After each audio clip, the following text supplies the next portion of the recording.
our food system is the most destructive human activity on Earth. It doesn't need to be.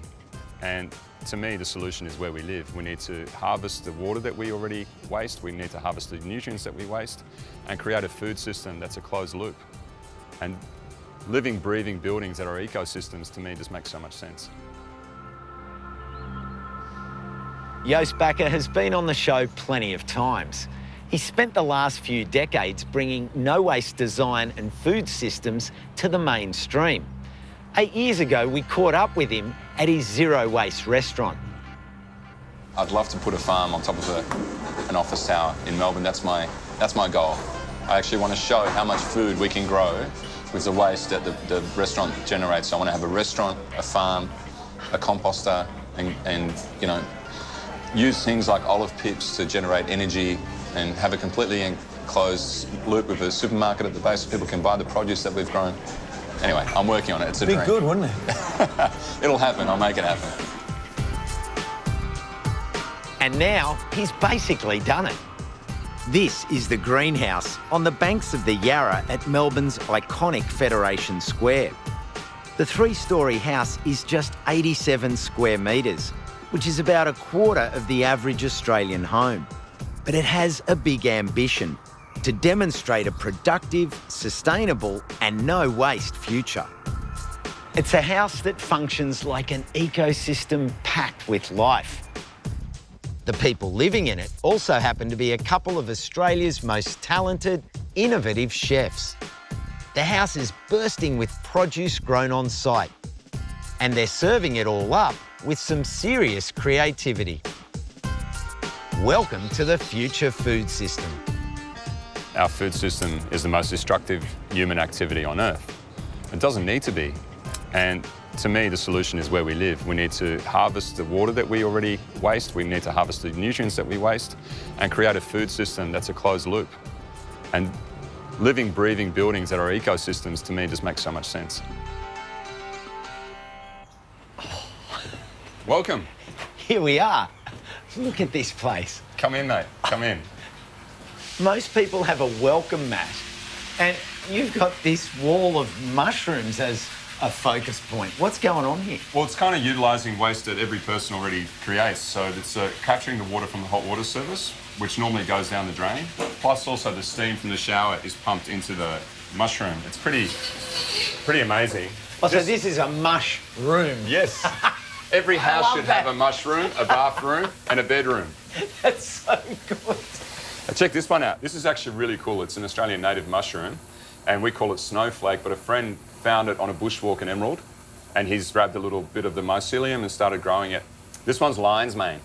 So I want to show you what we're growing them on because it's actually regarded as waste. You know, coffee grounds, sawdust, straw. I mean, look how beautiful that is. But it basically just transforms sawdust into this incredible material that we then embed into the soil. When I design zero-waste systems, I always start at the end and then work my way back to the beginning. And that's how you design waste out. There's no point designing something and at the end going, oh, what do I do with this? Every single element becomes a food source or becomes nourishing for another element, which is just like nature. As we go upstairs, we pass another two systems that provide food and cut out waste. Aquaponics. The nutrients from the fish waste feeds the plants growing up top. The plants then clean the water, which flushes back into the fish tank. It's a closed loop. Up on the top level, there are rainbow trout. Oh yeah, this is a beautiful one. About 30 native yabbies. Look at this one. You actually want to stop eating these things because you just fall in love with them. And freshwater mussels. There's apparently over 40 varieties of native Australian freshwater mussels, and they can live up to 80 years. And an adult will filter about 250 litres of water a day. Down on the ground level, where it's a little warmer, is a tank of barramundi. The barramundi are brilliant because they grow so fast, you can get a kilo of fish in less than 6 months. All of our fish stock are under huge pressure. To get people to stop eating fish and turn vegan or vegetarian is going to be a very difficult ask. But if you feed them a plate of the most incredibly tasting fresh fish like barramundi and say, well, this was grown here in the house, it's a great alternative. So I really see this as a solution. So I can see that this drum garden bed system is really the focus up on the roof. I mean, yeah, my aesthetic is industrial, using materials that are often disregarded, and they're made from recycled plastic, they're food-grade containers. Same reason that commercial growers grow strawberries and garlic in black plastic. It's to heat the soil. The soil gets warmer at the start of the day and stays warm longer, and they're the perfect wicking bed, so you don't lose any nutrients, you don't lose any water. They're the ultimate zero-waste system. Whatever you water gets stored and held in there. You get a downpour, you don't lose any water. You get a downpour, you don't lose any nutrients. All this amazing produce is harvested by Joe Barrett and Matt Stone. They're living in their house and eating only what they grow. They're even harvesting enough to be able to share it with small groups of diners.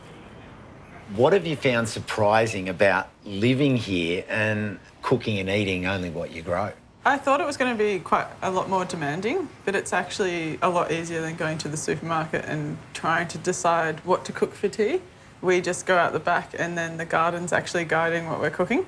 Because it tastes so good, because we're just picking it from the garden, we actually don't have to do too much to it.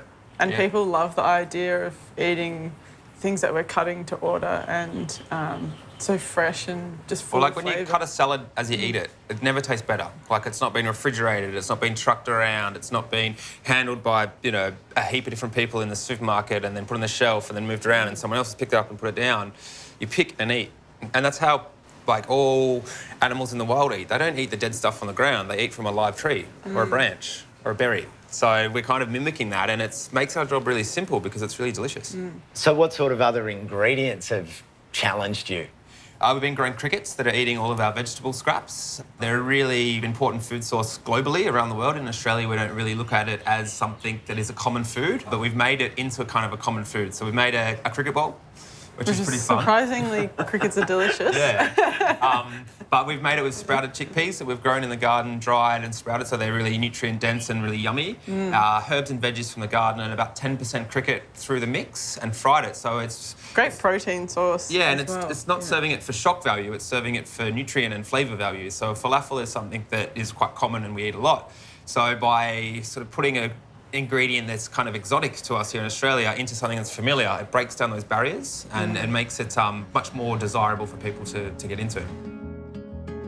There are so many other inspiring features in this house that are just too many to mention, like the walls made from compressed straw or the worms that eat polystyrene. This place is all about experimenting and giving all of us a glimpse of what's possible. This is not a compromise. This is a much far superior way to live. And I think that if we can inspire people to change the way we live, it means that we don't need as much land to grow the food that we currently do. And that's what this is about. It's about taking pressure off our existing systems. I really believe that human beings need to get to a point where it's really bad before everybody wakes up and goes, we need to do things differently. And I think that we're at that point. There's a real call now to change the way we live, to change what we do, to change the materials that we use. And that's something that I'm so excited by. I think that in 2050, we'll look back at 2020 as the year where everything changed.